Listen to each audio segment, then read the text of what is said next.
కాంగ్రెస్ పాలనలో అన్నదాతల పరిస్థితి ఆగమాగంగా మారింది. సాగునీరు రాకపోవడంతో పంటలు కాపాడుకోవడానికి నానా తంటాలు పడుతున్నారు. జగిత్యాల జిల్లా గొల్లపల్లి మండలం రంగధామునిపల్లిలో రైతుల అవస్థలు అన్నీ ఇన్ని కావు. పంటలు కాపాడుకునేందుకు బిందెలతో నీళ్లు మోసుకొచ్చి పంటకు పోస్తున్నారు.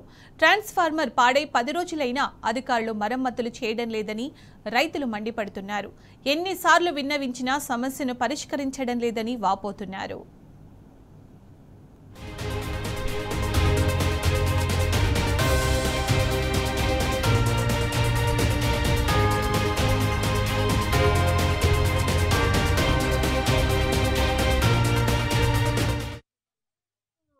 చేస్తలేరు.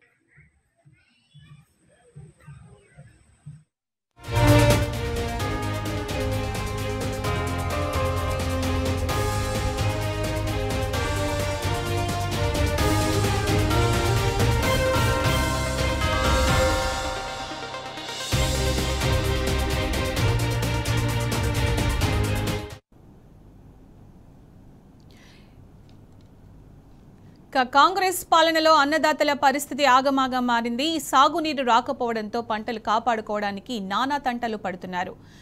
దీనికి సంబంధించిన పూర్తి సమాచారం మా ప్రతినిధి సందీప్ అందిస్తారు. సందీప్, జగిత్యాల జిల్లా గొల్లపల్లి మండలం రంగధామునిపల్లిలో రైతుల అవస్థలు అన్నీ ఇన్ని కావని తెలుస్తోంది. పంటను కాపాడుకోవడానికి బిందెలతో వాళ్ళు నీళ్లు పోస్తున్నారు మహిళా రైతులు. అప్డేట్స్ ఏంటి దీనికి సంబంధించి? రైతు దాదాపు 10 రోజుల క్రితము ఈ ఘటన జరిగింది. అంటే 10 రోజుల క్రితం అక్కడ ఉండేటువంటి ఈ కొద్దిమంది రైతులకు సంబంధించినటువంటి విద్యుత్ మొత్తం కూడా నియంత్రిక తెగిపోయింది. అయితే అప్పటి నుంచి కూడా రిపేర్ చేయట్లేదు. మరోవైపు జగిత్యాల జిల్లా వ్యాప్తం కూడా వర్షాభావ పరిస్థితి ఉండదాల్సిన కంటే చాలా తక్కువ స్థాయిలో ఉంది. ఈ క్రమంలో రైతులు పూర్తిగా ఈ విద్యుత్ మీద అలాగే ఈ స్థానికంగా ఉన్నటువంటి బావులపైనే ఆధారపడాల్సిన పరిస్థితి. అయితే ఈ క్రమంలో ఈ గొల్లపల్లి మండలం రంగధామునిపల్లి గ్రామంలో 10 రోజుల క్రితమే ఆ విద్యుత్ ట్రాన్స్ఫార్మర్ పూర్తిగా కాలిపోగా అధికారులకు విన్నవించినా కూడా పని కాలేదు. ఇది ధర్మపురి నియోజకవర్గం మంత్రి కొప్పుల అడ్లూరి లక్ష్మణ్ కుమార్ దీనికి వ్యవహరిస్తున్నారు. ఆ నియోజకవర్గానికి ఎమ్మెల్యేగా అలాగే మంత్రిగా విప్గా కూడా.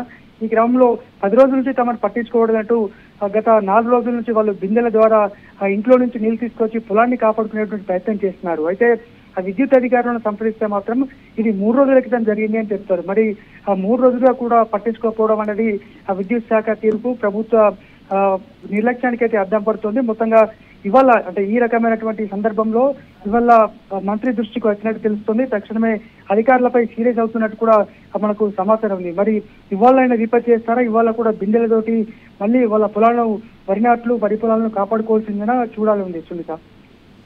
Right Sandeep, thank you.